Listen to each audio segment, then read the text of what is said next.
connection with the New Believers present the Necronomicon's Secret History. The Necronomicon is a portal to another dimension, full of what we call demons. It is a gateway to a terrifying evil so powerful, anyone trying to use the book is almost certainly doomed. Lovecraft claimed to have invented it in his stories in 1922, and this belief is widely accepted, but the truth is its secret history goes way back to 730 AD, and was written in Damascus by rBSuRB1AhxY. The word Necronomicon means the Book of the Customs of the Dead, or the Book of the Ezif, a word the Arabs used to refer to nocturnal insects, but it is also a reference to the howling of demons or jinn. Little is known about rBSuRB1AhxY. What we do know about him is largely derived from the small amount of biographical information in the Necronomicon itself. He was born in Sana'a in the Yemen. We know that he traveled widely, from Alexandria to the Punjab. He is often referred to as the Mad Arab, after being driven crazy by the Necronomicon. No Arabic manuscript is known to exist anymore. A Latin translation was made in 1487 by Allah's Wormius. Not in the 17th century as Lovecraft maintains. Almost 100 years later, in 1586, a copy of Wormius's Latin translation surfaced in Prague. Dr. John Dee, the famous English magician, and his assistant Edward Kelly, were at the court of the Emperor Rudolph II to discuss plans for creating gold, and Kelly bought the copy from the Kabbalist Jacob Eliezer, who had fled to Prague from Italy after accusations of necromancy. The Necronomicon appears to have had a marked influence on Kelly, because his scrying changed, and he contacted an evil entity, which struck horror into the Dee household. Kelly left Dee shortly afterwards. Dee then translated the Necronomicon into English, but contrary to Lovecraft, this translation was never printed. The manuscript passed into the collection of the great collector Elias Ashmole, and then to the Bodleian Library in Oxford. Why did the novelist H.P. Lovecraft claim to have invented the Necronomicon? The answer to this interesting question lies in two people, the evil magician Aleister Crowley and Sonia Green.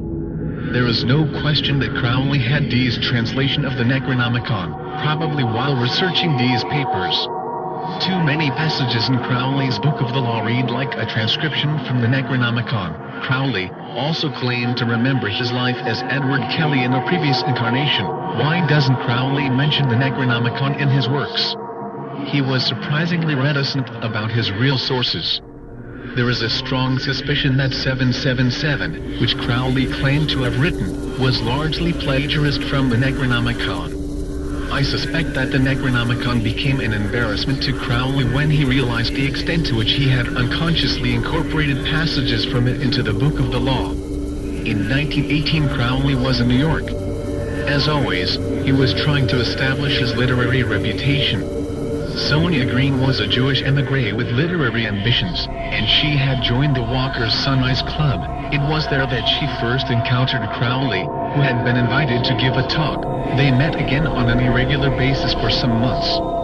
In 1921 Sonia Green met the novelist H.P. Lovecraft, and in that same year Lovecraft published the first novel to name the city where he mentions rBSuRB1AhxY. In 1922 he first mentions the Necronomicon in The Hound. On March 3, 1924, H.P. Lovecraft and Sonia Green are married. We do not know what Crowley told Sonia Green, and we do not know what Sonia told Lovecraft. However, consider the following quotation from the Call of Cthulhu 1926, "The cult would never die until the stars came right again, and the secret priests would take Cthulhu from his tomb to revive his subjects and resume his rule of earth." The time would be easy to know, for then mankind would have become as the great old ones, free and wild, and beyond good and evil, with laws and morals thrown aside and all men shouting and killing and reveling in joy.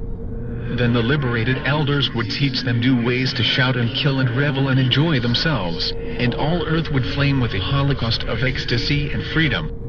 It may be brief, it may be mangled, but it is the undeniable ring of Crowley's Book of the Law.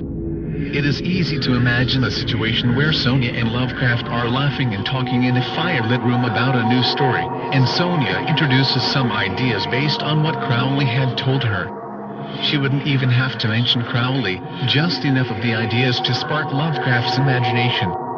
There is no evidence that Lovecraft ever saw the Necronomicon, or even knew that the book existed. His Necronomicon is remarkably close to the spirit of the original, but the details are pure invention, as one would